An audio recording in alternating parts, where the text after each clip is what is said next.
It's time to be woke. Take off your shades. It helps see through the smoke. Cause the wicked hide behind the cloak.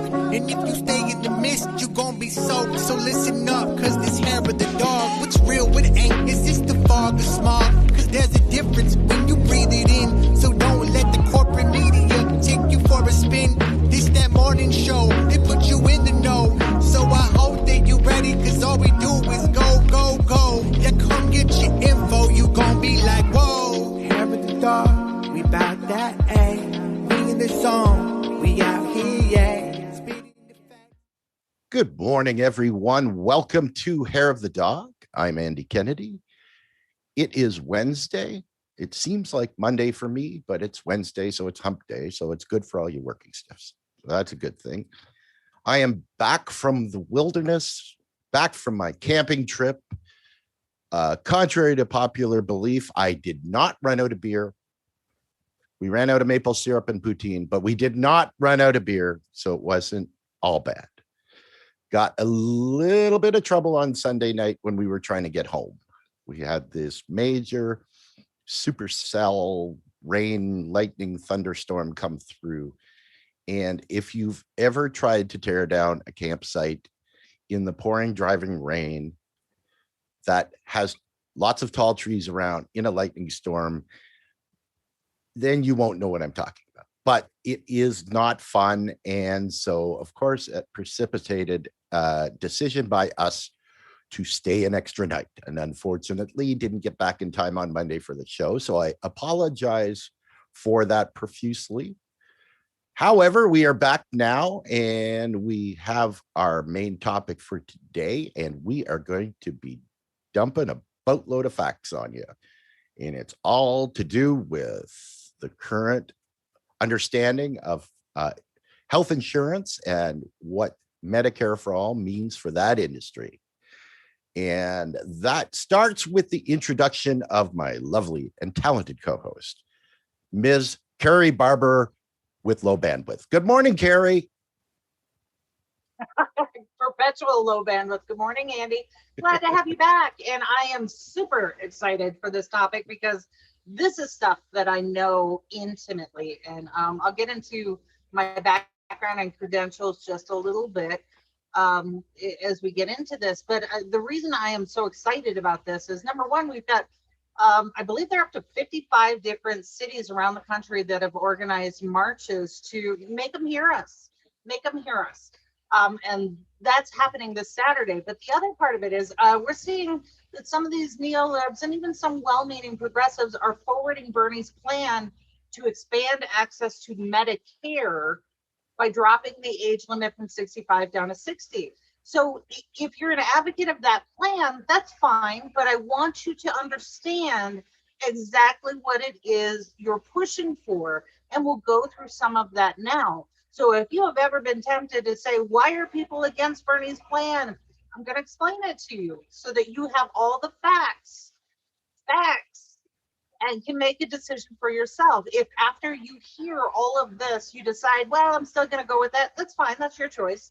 But I want you to really understand how all of this works. And in this country, please don't feel bad if you don't understand how insurance works, because the entire system was designed to keep you from understanding it at a level where you can make an informed decision. So I'm going to go through some of that. And I know that some of our regular audience members are themselves independent consultants or insurance consultants for an insurance company. I want you to weigh in. If I say something that you feel is inaccurate or wrong, jump in. Let's have that conversation. But I am bringing all of my facts and links and citing sources, so you do the same. So that's kind of the setup for where we're going today, and there's a lot to talk about. So I'm gonna take a breath. any initial thoughts? Woo, that was a long one. Yeah. Period. Exactly. Yeah, and I think there needs to be a precursor to this conversation that starts with federal financing, which is, if you've heard me speak about it before, this is going to be a repetition from my standpoint, but that's okay, because if we have new people listening to the show, this is your first time or you've just been listening for a couple of weeks, we always come from the understanding in macroeconomics that the law of the land is MMT, right? If you've ever asked the question on a federal level, well, how are we going to pay for it? Then you need to understand what MMT is and why that question is relevant on the federal level, right? So when we talk about the difference between the current system in the United States and a federally funded Medicare for all system, you can't ever talk about taxes because they're irrelevant, okay? Because the federal government can spend as much money as it wants into the society as long as the real resources, the goods and services are in place, and it never makes a difference, right? And there's obviously other things that we could talk about in this space and we don't have the time, but the question you never ask for right now when we talk about Medicare for all is how do we pay for it? Because that question's already been answered. So the question of taxes going up and going down is not what you think it's going to be if you don't understand MMT. Very important point to make. I will also say before we get started that we are thrilled to be members of the group, the Fred Hampton Leftists. We absolutely enjoying our time being on this channel and enjoying, I can't speak for Carrie, but I really enjoying the energy boost that I get from these guys. They're absolutely wonderful and very informed, very knowledgeable, great broadcasters, and it's such a thrill to be a part of them. So if you're watching on either the Fred Hampton Leftist YouTube channel or our Hair of the Dog Show channel, please click the little bell, like, and subscribe, and then you can get our content when it comes up. You'll be notified, and we are obviously self-funded. So super chats, even as small as $1, goes a long, long way to help us out in funding our stuff. So thank you very much for that. And Carrie, what do you say we get started? Yeah, I love it because people are already joining the chat. So good morning, Eric.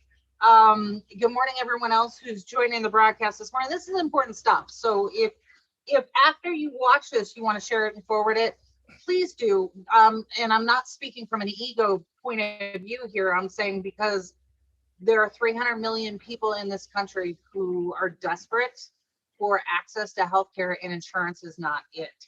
So real quick, let me go through my credentials. And I did post a link to a presentation I did. It's much slower.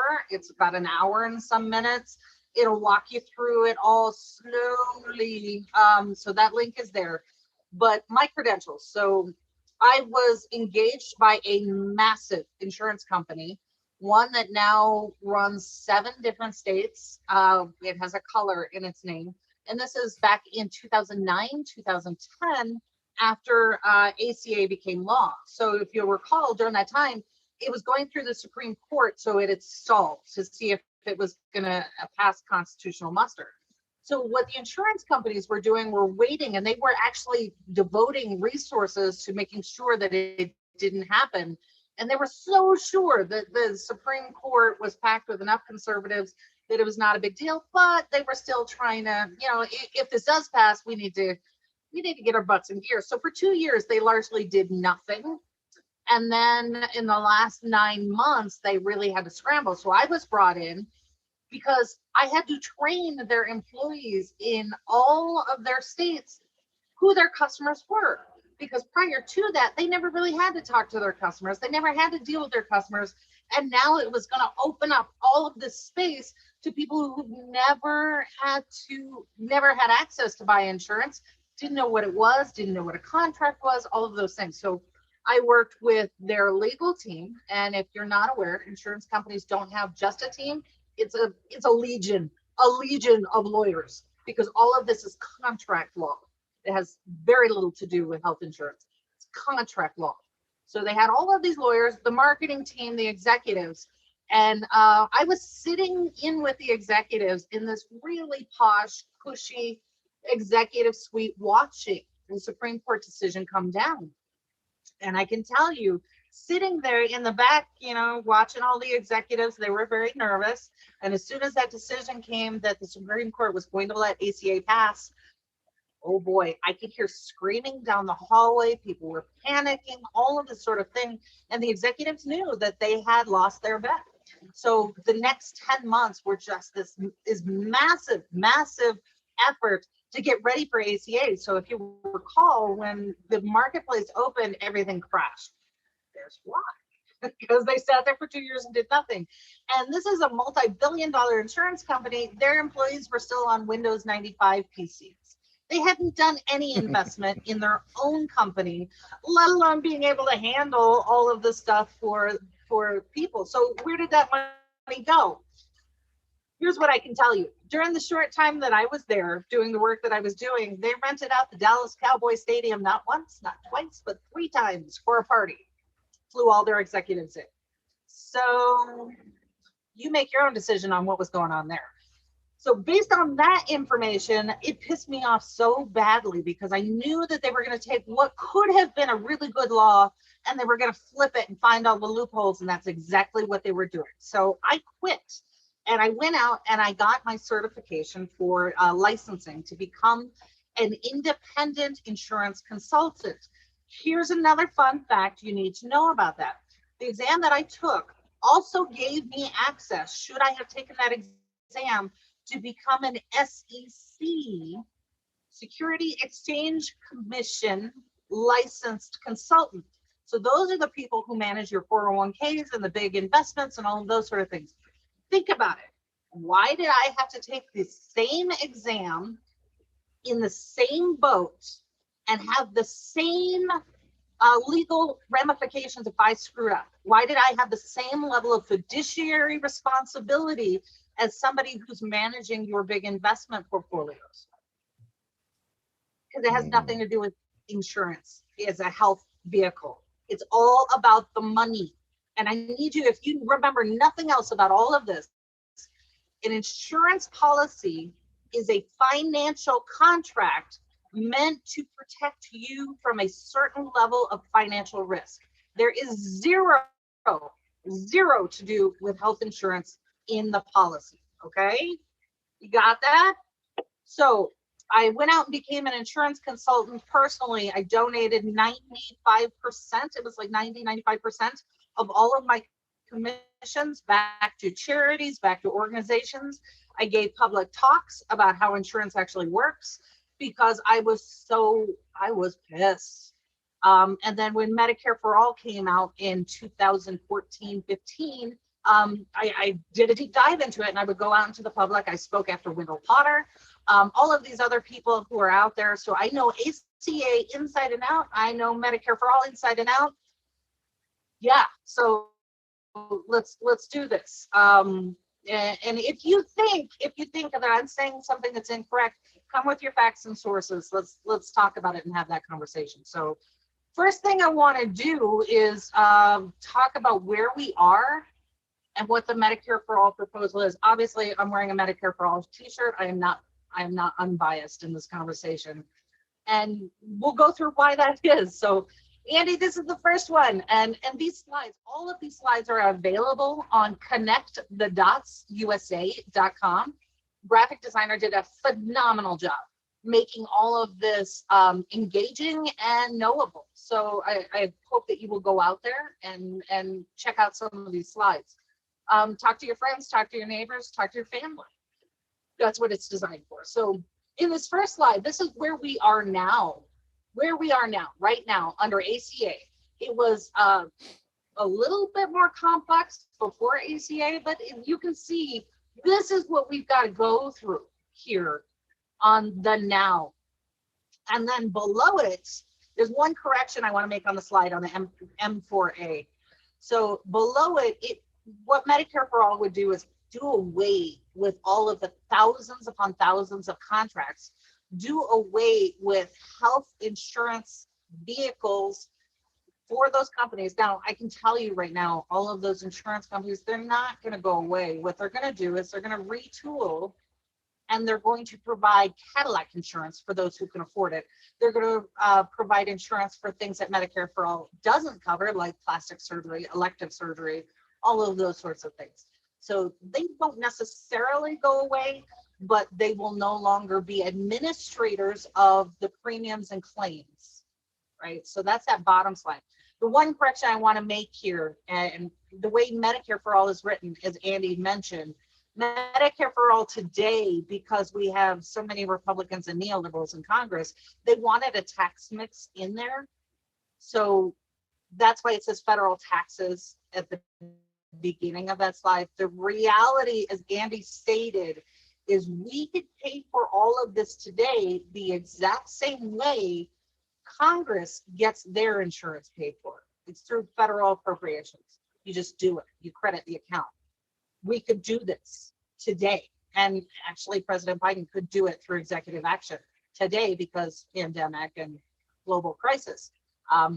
So I want to make that distinction. So if you are not familiar with what modern monetary theory is, just follow a link that says Learn MMT. And you can go through some of that. And I think we'll do a little bit more on what MMT actually is. But the reality is we can enact Medicare for All today and not only save money at a federal level nationwide, but we save lives. And then we give that money right directly back to our doctors and hospitals, no middleman taking the grift off the top.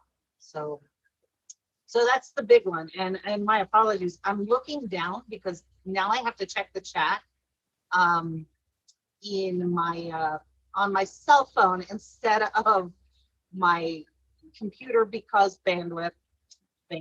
Yeah. So my apologies for that. But if you have questions so far, because I'm going through this as slowly as I can, but there's so much information, I really want you to understand this and reserve time for those conversations. So real quick. All right, so insurance, as we've established, it's like your car insurance. Let's talk about your car insurance. If you get into an accident, what does your car insurance actually do? Your car insurance does not fix your car. All it does is a protection from your financial payouts. That's it. That's all it does. So health insurance is the same way. It's supposed to be a financial risk protection. So you can get into an accident in your car and you have car insurance, not fix your car, and your insurance still carries through, right? Same thing with health insurance. All of these big insurers don't give a shit whether you actually get access to health care. That is not their concern. In fact, insurance companies don't make money paying out claims. This is why they have legions of lawyers. And you've seen this when, if you are a homeowner or you're a renter and you've had a catastrophic issue, they're going to fight you on the insurance. I have seen situations in my own family where a person got into a car accident with another person, was not at fault, but because they both had the same insurance, it was cheaper for the insurance company to sue the at fault driver than it was to pay the claim. So we see that. And why do we think insurance isn't doing the same thing in the health space? It is. It absolutely is. So I don't want to disparage ACA completely, because for those of you who never had to purchase an individual policy prior to ACA coming in, there were 7 pages of pre-qualifying events. These were like, if you had a heart attack, if you had a stroke, if you had basic allergies, like seasonal allergies, if you had thyroid issues, if you had surgery for something before, there were 7 full pages of tiny 9-point font, 4-column each, all of those conditions that they would put a rider on. A rider meaning if you need to go see a doctor for these things, we're not going to pay anything on. So what ACA did do that was good was got rid of most of those pre-qualifying conditions. Some of the areas where they didn't do anything was in your age bracket. So we went from insurance companies able to up your premiums every year, every time you had a birthday, to brackets. And it's like when you turn 35, if you're male or female, your insurance rate goes up. Again at 40. So it's like every 5 years, your insurance rate goes up, and that is part of the ACA, right? So one of the other good things it did was, as a female, I could not be charged more than a man, because they were always making the argument that women's healthcare costs more, and that's simply not true. So that went away too. So I just want to get those disclaimers in there. I am not totally against some of the provisions of ACA. It just didn't go far enough. The ACA was a way for the healthcare system to be slightly improved while not really costing any of the oligarch class and the large corporations any money. Yeah, that's exactly it. So I want to get to some of these comments, and some of you are really snarky this morning. My goodness. So Nice. Propaganda Live. Yeah, Propaganda Live says someone doesn't know how to use Restream. Okay, so let's back up because you weren't paying attention. Get your copy together.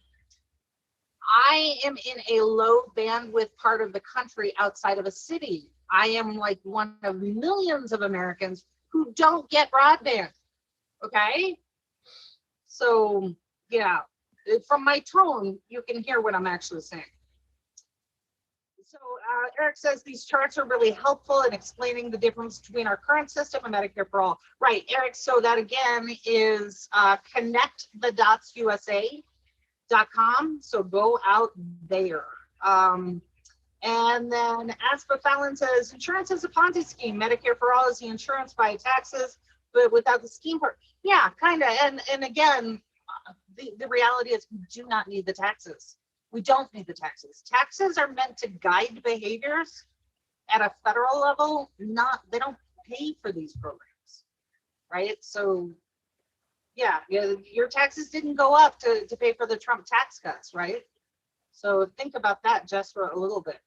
Or for the CARES Act, or for the bailouts of the banks, or, or for the free vaccines, or any of those things. Right. Yeah. Oh, yeah, absolutely. And then Eric is saying, I had to get my appendix removed several years ago and saw the bill with insurance and wanted to punch a wall. Yeah, and I actually had a client who had his appendix removed. So in the United States, we have these myths about it. You have to be seen for an emergency. Okay, here's how it works. They have to stabilize you. So one of my clients had an emergency appendectomy. He had to have his appendix removed or he was going to die. So they did this surgery about 11 o'clock at night, got him stable, and at 2 o'clock in the morning, kicked him out of his hospital bed. So he spent the night in his car in the hospital parking lot, waiting for someone to pick up the phone to come and drive him home. Okay. So I can go through parts and parcels of the ACA that were supposed to prevent that from happening, but I got to tell you, it still happens. It still happens. And the other part of insurance that you should know is it doesn't matter what network you're in. All hospitals and clinics are supposed to accept you because of an emergency, if it's a near life or death. But what we saw during the last year in COVID pandemic, people were trying to get access to care in an emergency situation. They couldn't breathe.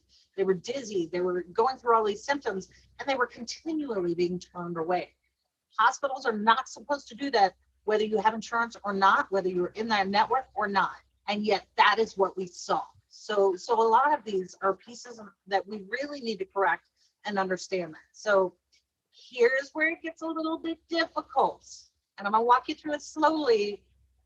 Get your caffeine together, because this is going to be complex. So Andy, this is the next slide. What we pay for now.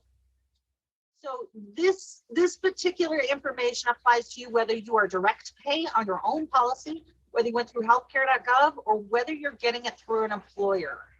All of these numbers are the same. The difference is if you were with an employer, they are covering a portion of this cost, right? So what happens is every year, every 2 years, the HR department sits down with their evergreen insurance company. Usually it's the same one over and over again because they're not shopping around like that. And they negotiate a price. And every year your HR department comes back. Most of you have seen this where they right size the price, or they, whatever terminology they want to use, price keeps going up and up and up because the overhead is so high for businesses, small businesses, large businesses, that they are trying to offset that cost for the benefit of shareholders. You become really expensive. You are an expense overhead asset of the company. And a large portion of this is because of the health insurance. So the other part of ACA, they have the SHOP, SHOP marketplace that was supposed to help offset the cost for small businesses. Here's the problem. A lot of my small business clients were really excited, like, yes, we have a family here. We want to support them. We want to get them insurance and we want to do right by them. But when we sat down and saw the cost, the benefit to the small business was they had to pay 50% of the annual premium up front. That's thousands of dollars for a small business. So if you think about a small business that has, 5, 10, 20 employees that was trying to do right, they can't afford it. They would have lose all of their operating costs and wouldn't have to close their doors. So it really didn't work for small businesses, which is why we have so many people still uncovered by insurance. The other part of this was the subsidy. The truth about the subsidy, they didn't really communicate very well. If you went on healthcare.gov and you needed help paying for your insurance premium, the subsidy was not a government handout. It was not money that we created. It was an advance on your tax return for the next year. So what they were doing was how much do you make? What are your expenses? How many dependents do you have? We can estimate what you will make next year and what your tax return will be. So what we're going to do is we're going to pull that tax return that we're estimating forward, and you can use that money now to give to a private insurance company.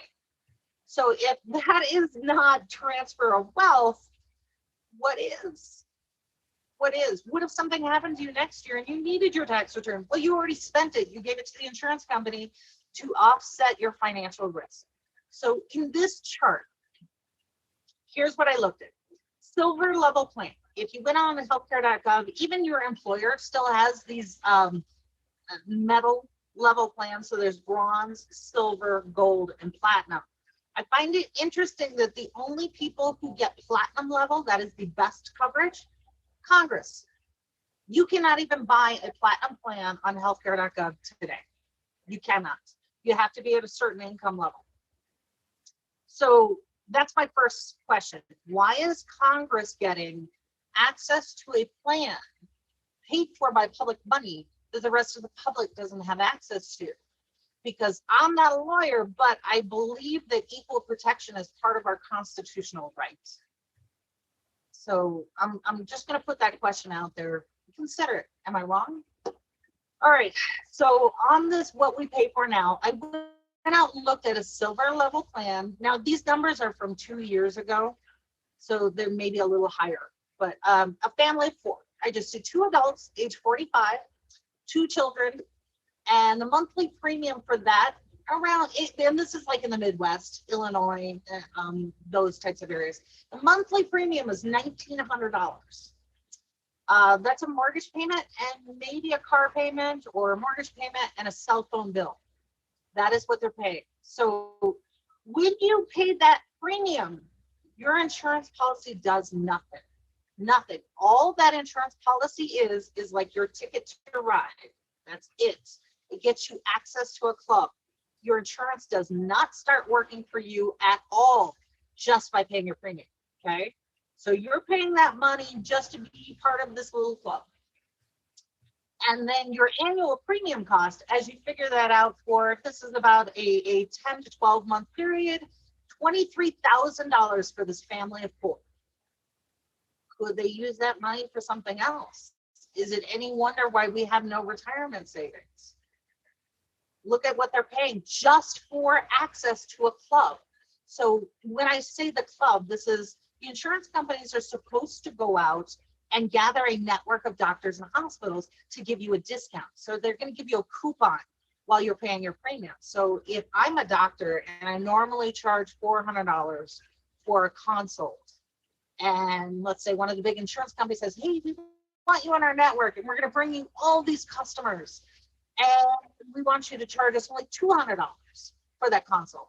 All right, fair trade. So instead of you getting the $400 charge just by paying your premium, you get that coupon discount of $200, right? So when you go to your doctor, you may have a copay. Your copay then goes to your deductible. Any extra charges then get credited to your deductible, but they're still your cost. You still pay them. And that is because your insurance has not started working. The other problem with this is I was involved in Illinois with a massive complaint in 2014, I think it was 2014-15. What happened was Blue Cross Blue Shield had this robust list of networks, doctors, and hospitals. And as I was going through these lists with my customers, if they said, okay, here's my family doctor, I want to get a policy that includes my family doctor, I would go to the doctor's office and see who they were contracted with to make sure that I was giving my customer the right policy. And I found over and over and over again that the list that Blue Cross had on their website was not accurate. So had I given this policy to my customer and said, yep, they're here, no problem, then they would have had to switch doctors or lose their policy or lose insurance altogether. So knowing some of these people who still work there, I called the head of the marketing department. I had called a couple of lawyers. I called a couple of executive managers. I said, hey, your website's not up to date. And I'm not going to name names, but the executive of the marketing department at that time said, yeah, we know. So what they were doing was a bait and switch. And so I joined in with other consultants as a whistleblower. And what happened that year is when open enrollment ended, they had to do a special open enrollment to release people from these insurance contracts because they themselves had done a bait and switch. They weren't fined, just had to do a special open enrollment in Illinois. So keep that in mind when you talk about, yay, this insurance network is great, all of this, all it is a coupon. That's it. So let's talk about deductibles on your insurance. And if you own insurance, like just like your car insurance, you have a deductible. You have to pay the first, whatever it is, $250, $500, $1,000 before your insurance even starts to work. Health insurance is the same way, except every policy has 2 deductibles, some have 3. So the most common is you've got a deductible for health and a deductible for your prescriptions. Some policies, and you may want to look at your contract, some actually have a 3rd, and it depends on where it goes through. So what this means is not only are you paying the premium just for that discount coupon, but then on top of it, you have to pay the deductible. And whether it's a family or individual deductible, if it's an individual deductible, that means that I have to meet the deductible and anyone else who's on my policy. So for this family, you're paying the premium costs, and that's your total annual. The deductible for the individual is $2,200 on top of that. Okay, so just because I've met my deductible, let's say my spouse hasn't or one of my kids hasn't, now I got to pay more, right? So let's say I break an ankle. I'm probably going to meet my deductible. And now my insurance has a different mix just for me. But the rest of my family and those covered on it, they haven't met their deductibles. So they're still in the coupon phase. Okay, everybody got that? Now, if it's a family deductible, then they group everybody together. And that's a little bit better. So your max out of pocket for this on an individual plan, that becomes important. Because your max, that's the move, max out of pocket. So the most that you could be charged for a deductible on this particular silver plan is $14,000. So that means I would break an ankle. Let's say my kid playing soccer or football breaks an arm. We just have a really bad year. So I'm paying that annual premium of $23,000 plus the max out of pocket of $14,000. So that is your annual risk for the year of $37,000 just for healthcare. And these aren't even big things. This is not cancer, heart attack, stroke. These are just small things. Let me take a break. Okay, so and then for this family, I factored in their subsidy. I gave them a subsidy. They were going to pull their tax credit from the next year into this year to pay for it. So they were getting $695 a month, woo, to pay for their premium. Their outlay on a year where they're just using their insurance as intended is $29,000. $29,000. That's the ACA. That's what we did. That's where we are. Carrie, So I have a headache now. I know, and I didn't even cover all of it, right? Because so on the reason that these plans are tiered differently is there's bronze, silver, gold, platinum, is because let's say I've met my deductible as an individual. Now my plan kicks in. So I paid all this money for the premium. I paid my deductible. Now my silver level plan is only going to pay a percentage of every bill. So when I get that doctor's bill, let me think, 90, 80, okay, so 70% of the cost will be covered by the insurance company. The other 30% is my bill. So if I go in, but emergency appendectomy, I didn't plan for that, but I have this insurance. I've already met my deductible. 30% of the cost for the surgery, for the surgeon, for the anesthesia, for the bed, for any medications, for the sutures, all of that. I still have to pay 30% until I get to the max out of pocket of $14,000. Oh my God. That's how insurance works. Yes. Yeah. That's So, insane. That's that is absolutely insane. insane. I go to the doctor's office or the hospital or a procedure or whatever I need to happen. I have to have $6 in my pocket to pay for parking. That's it. I wish it was that case. So I'm going to go to some of the comments real quick because I've been talking a lot. I get kidney stones. This is Aspen Fallon says I get kidney stones every couple of years, and that is excruciatingly painful. I'm so sorry. Sometimes require surgeries to have them removed. Even with insurance, the surgeries are like $2,000 each out of pocket. Yeah, that's because and the lower the premium price on your insurance, the higher your deductible. They're gonna get their money one way or another, right? So what I would do with clients, and this is kind of gaming the insurance system, and not a lot of people can afford this. So I would get them like a silver plan. This is a decent silver plan. And then I would get them, there was a company out of Arlington Heights, credible, accredited company, similar to Aflac, but cheaper. They did those catastrophic plans, and the premiums were really cheap. So what I would say to them is, this is an extra layer of coverage if you have a break, a burn, a cut, a fracture, heart attack, cancer, stroke. Any of those big things, then this gives you a lump sum cash payment of like $20,000, $30,000 that you can then use to pay for your actual insurance policy. It's insane. But I was like, this is how you do a zero out of pocket for those big qualifying things. Not a lot of people can afford that. And as our wages have stagnated, you shouldn't have to. We're buying policy to cover policy to cover policy, and nobody thinks this is crazy. So this is part of why I am personally an advocate. I do. Thank you. Yeah, well, because you're sitting in the place where we wish we were. Yeah, and Asper Fallon says, because the suffering is completely unnecessary, and that is so true. Yeah, exactly. So there are a couple of things that I want to clarify here. and, that I have personally seen, and I know if you've been on social media, you've seen this, or AOC did an Instagram presentation where she was talking about COBRA.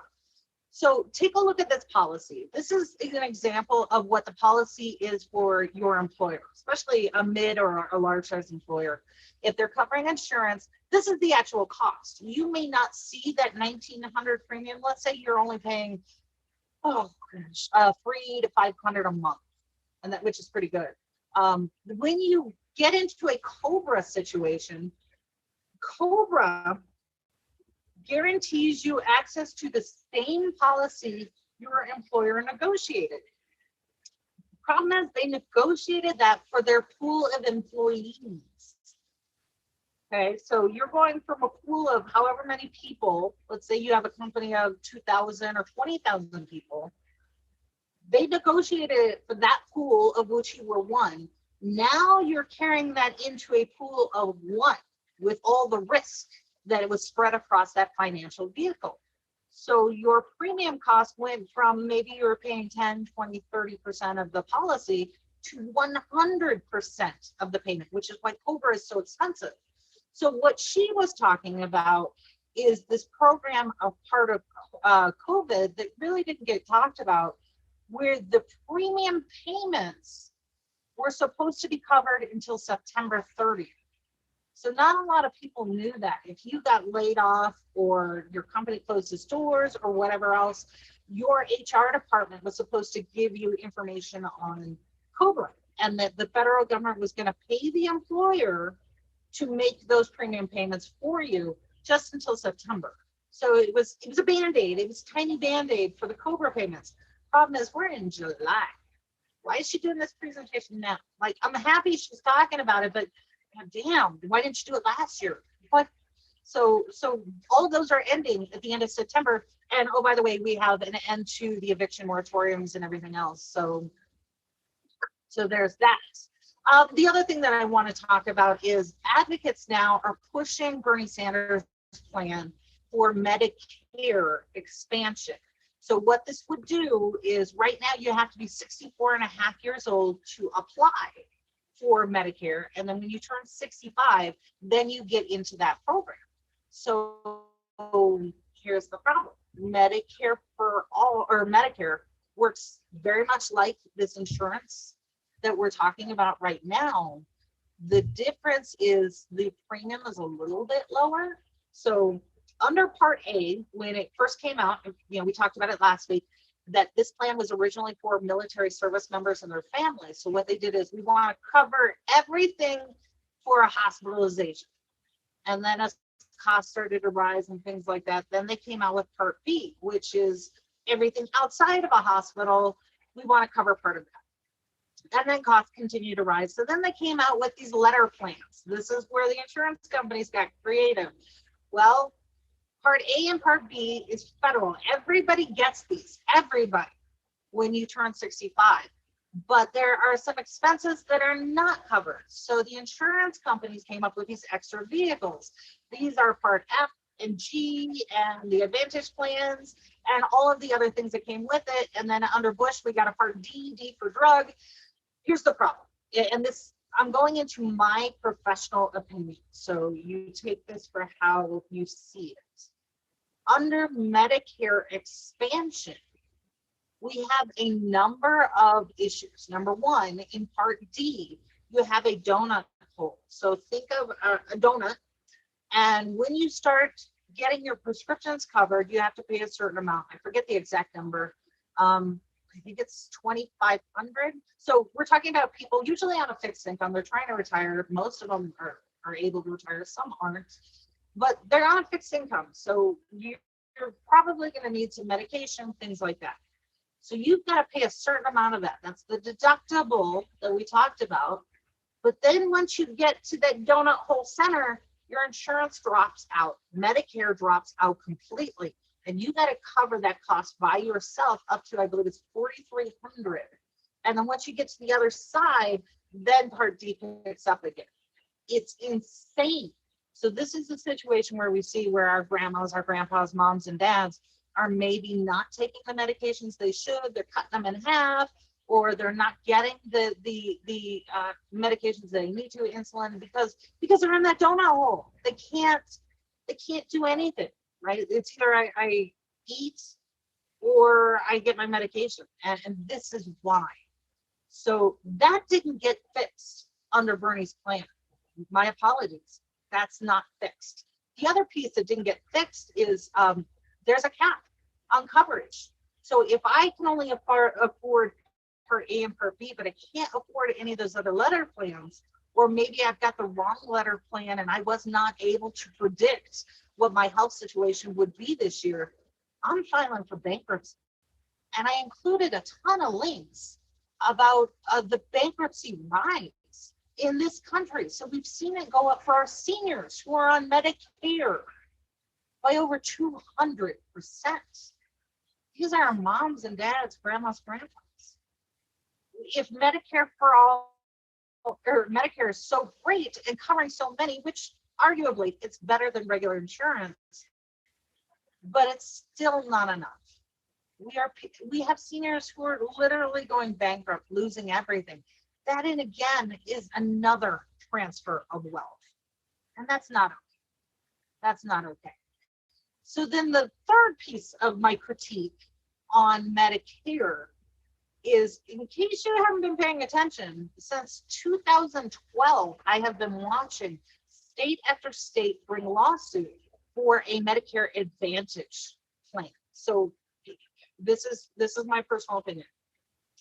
When I was a consultant, all of these insurance companies gave me access. I had to take their exams and certifications above and beyond what the Fed said.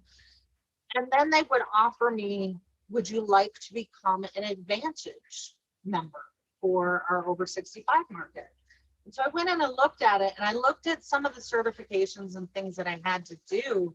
And I thought, there's no way in hell I could be honest with myself about what these plans actually entail and honest with my clients. So I always opted out of Advantage. I never recommended Advantage. And I would sit with my clients who were getting 64, 65 and explain why. What I saw was Advantage is touted as the zero out-of-pocket plan. So if you go to a doctor or a hospital, you get your prescriptions, all of that is taken care of for you. Don't worry about it. There's no extra out-of-pocket. You'll be fine. All you need to do is pay this premium and everything is going to be good. But I saw it that it actually cost seniors more. And there were so many loopholes in the Advantage plans. I was like, I can't in good conscience even recommend this. And I would explain it to my clients. I was like, if you're really interested in this, I'm going to find for you one of my colleagues who is working in the Advantage market, and I will happily make that recommendation. I can't do it. So what we saw year over year, dozens of states in lawsuits with Cigna, Blue Cross Blue Shield, Aetna, all of these places for fraud over these Medicare Advantage suits. And it wasn't just the states. The federal government was joining in on these too. So you have almost a decade of fraud after fraud after fraud, all of these seniors being brought into medical bankruptcy because they thought the Advantage plan was going to work to their benefit, and yet it didn't. And that's part of why they were going into bankruptcy. So I included some links there, and one of them that I thought was pretty interesting from 2019. Journalists at the Kaiser Health News. So Kaiser is one of the few non-for-profits that we have left, and it's based out of California. Not all Kaisers are the same, but Kaiser in California is still non-for-profit. Some of their journalists filed a lawsuit against the Centers for Medicare and Medicaid Services to get a hold of their audits. So we know that the Fed is well aware of the fraud and lawsuits that have been going on for decades under the Advantage plans.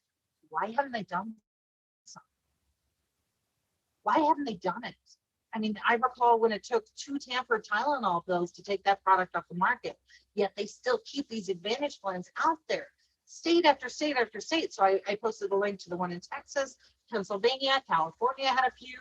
There are just dozens of these, and the Fed knew. So here is my overall critique of expansion of Medicare to 65.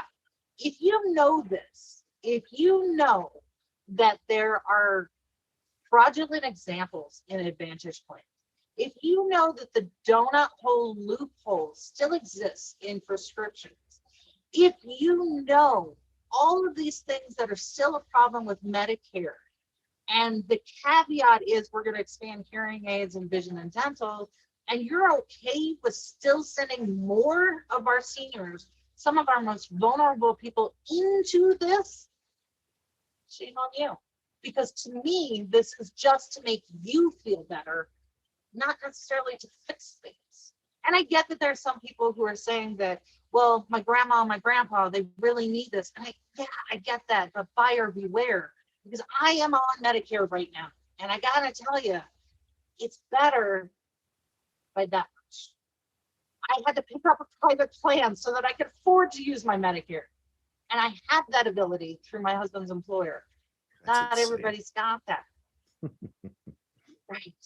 So when we talk about expanding the existing program without fixing the problems, you are condemning people to risk.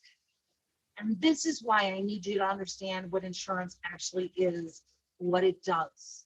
You need to fix Medicare, and we need to expand it to everyone. So, Andy, let's get back to the financials on this, because I know a lot of people, and I've seen conservatives, I've given insurance talks to my conservative neighbors, red districts, Trump voters, all of those people, and I really want them to understand it. Under the current HR 1976, it does include taxes. And what they are being told, and of course, our neoliberals and blue MAGA, they're also being told your taxes are going to go up. Don't fall for it. Your taxes are going to go up.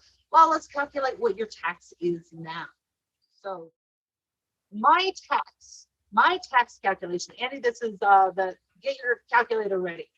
We're up and going. What are you paying now? Awesome. For your tax equivalent. My number is 32%. 32% of all of my income goes to a tax equivalent for insurance. Under Medicare for all, I would pay 0. Most households will go down to about 6.5. Businesses, this is the big one. Businesses who pay an astronomical percentage go down to 9. Woot, maybe you can get that back in your salary. Who knows? So here's how to calculate it. And it's a little complex. So get your little calculator. I know you got your cell phone, your smartphone. You got a calculator on your PC, wherever you're watching this morning. This is how you're going to do the calculation. What are you paying for now in insurance? So if you're paying for it through your employer, you get it taken out either monthly or bi-monthly. So if it's bi-monthly, what do they take out? Is it like 200, 300? Multiply that by 2, and then multiply that by 12. That is what you pay every year for enjoying the benefits of being part of the club. That's your annual cost. Now your deductible. Remember, we talked about deductibles. That's your prescription. And what is that number the insurance company wants you to meet before they will actually start doing a damn thing for you? So if you pay less, if you went for one of the cheaper plans, your deductible is going to be higher, right? So it'll probably be around 2,500, 3,500, in some cases 5,000. So add that to the amount of your annual cost. Okay, so once you get that number, divide that by your annual income. So whatever you're making, and no judgment, whether you're making 35,000 or 45 or 700,000, that's your number. So divide that total that we came up with and divide it by your annual income. Make sure you do it in the right order. So it's your cost divided by the annual income. And then the results, to get the percentage, you multiply by 100. So what's your number? I've been asking people this, and the numbers I'm seeing on Twitter, I was like, one gentleman said 21%, another one said 28%. And people are shocked to find out how much their tax equivalent is today and what they're spending on insurance. Very few people are going to get down to the 12. No one, and I can tell you this right now, no one is at 6.5% today. So when I talk about Medicare for all as it is now, as the plan is now sitting in Congress collecting dust, 95% of all Americans, that is, so 330 million people, 95% see a vast reduction. If you make less than, I believe the number is $45,000 in income, not your retirement, not your pension, income. If you make less than 45,000, your cost is zero, right? So that's all of our veterans, all of our disabled, most of our seniors, your cost is zero. And all of that other shit that I talked about is fixed. So can you see why, with my professional experience, I would be an advocate of Medicare for all? So for those of you who are just tuning in the rest of the world, I'm considered a conservative because I'm pro-life. Is this not pro-life? Is this not fiscally responsible? I mean, who would argue against this? I guess because I'm not being paid by an insurance company. I guess because I'm not being paid to argue with people on Twitter about how this is bad or how we should accept incrementalism. To me, this proposal by Sanders was a shot across the bow. It's not serious. It's not.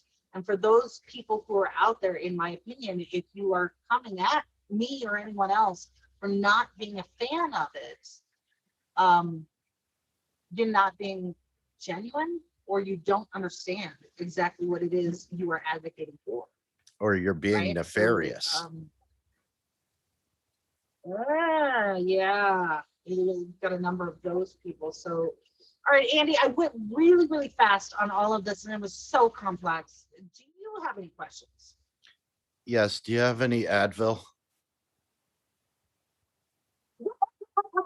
It would cost you $600.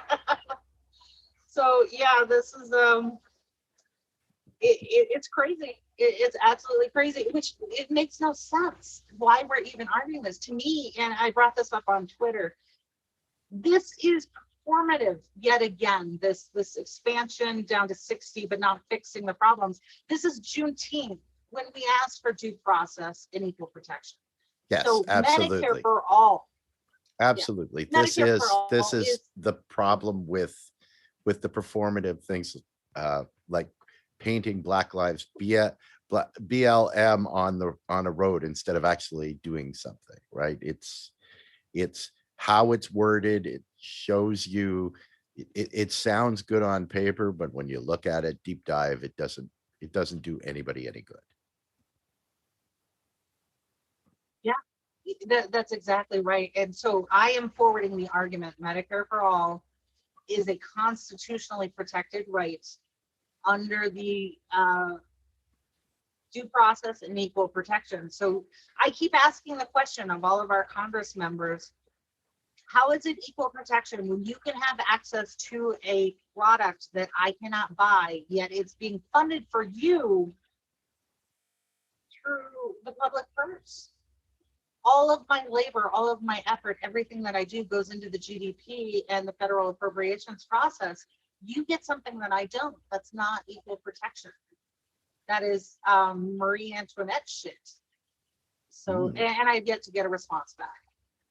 So this is why I am personally asking you, if you were a fan of the expansion down to 60 and think that that is an incremental step, I need you to reconsider. I'm not asking you not to be in favor of that. I'm asking you to go further. That once those people get in there, the 60 to 65, are you going to be able to pay their prescription costs? Are you going to be able to help them through medical bankruptcy? Can you advocate for them?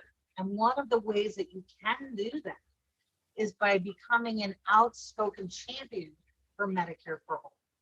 So I'm not asking you to sit down. I'm asking you to stand up and get louder, because this is the same fiscally responsible thing. And are we saying that with our American exceptionalism, 35 other countries can do this, but we can't? We can put a drone on another planet, land it on a dime, but we can't cover everyone and take care of everyone. I'm really Absolutely. That's finding that insane. hard to do. We just saw Jeff Bezos fly his penis into space. I wasn't even gonna bring it up. But yeah, that's what it looks like. Spaceballs, anyone? Really? So yeah, why it was, and I still can't understand why that's newsworthy, because he didn't do anything different. He didn't do anything new. He didn't do anything first.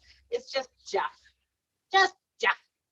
doing stuff. So so we're actually overtime this morning, and I know that this was really complex, and I appreciate everybody sticking with it. I will be monitoring questions, particularly on Fred Hampton Leftists. If you have a question later and you want to come back and type it in the chat, I'll watch it. I'll try to answer it as best I can, because a lot of this is really confusing, and this may be the first time you actually saw this kind of information, had insurance explained to you this way. It's complex, and it's intended to be, because they don't want you to ask these kind of questions. And if you've never seen your insurance contract from your employer, go to your HR department and ask for a copy. It is your right. So watch their faces. It'll be hilarious.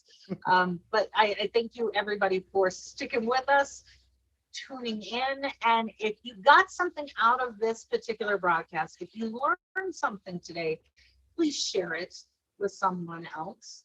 Please reach out to friends, family, neighbor. Make sure that they understand it too, because we have so many who are completely in the dark about how this stuff works, and we need to not. So thank you. That's it for me, Andy. What do you got? Well, that was a wonderful segment, Carrie. It was heavy on the facts and a little bit hard for a Canadian to follow, but kudos to you for your dogged research and ability to convey that information, that very important information to people. And I'm in awe of your talents always. And on that note, I would just like to say thank you for watching, everyone. Please support the March for Medicare for All. It is on in 3 days. Big announcement yesterday was that Susan Sarandon is now going to be a guest speaker. This is gaining some major speed. Don't listen to the detractors. They only have a nefarious intent. This is a very important part of us moving forward as progressives in this space. And on that note, I would just like to say thanks again for watching. Enjoy the rest of your Wednesday, and we will see you here bright and early on Friday morning. Take care. We bout that, ayy. We in the zone, we out here, yeah. Spitting the facts, how it's supposed to be. Hair of the dog, we keeping it G.